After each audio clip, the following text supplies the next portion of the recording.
If you're doing this for the first time with your students, you might have them practice with 100 square tiles as the warm-up.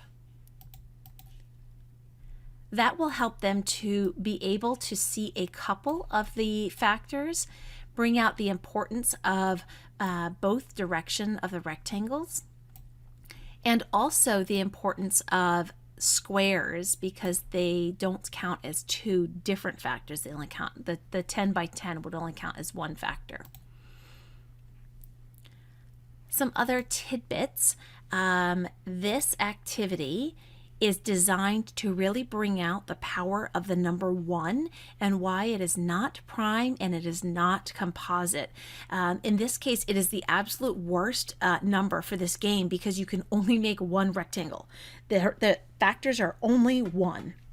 And so it's only worth 1 point. If you were to fill it in here, it is the absolute worst. And kids will not forget that, which makes this game an awesome example of why 1 is not prime and it's not composite. As you come to a close for your class, I encourage you to use some social vocabulary, such as the worst game board number, bad game board numbers, good game board numbers, the best, the amount of different rectangles, flipped rectangles, and square rectangles. On this lesson plan, I've identified some of the key vocabulary terms, and when students have a social vocabulary to go along with their academic vocabulary, they're more likely to remember them. Included is also a rich task and an extension. If the game board was extended to 1,000, what are the best numbers?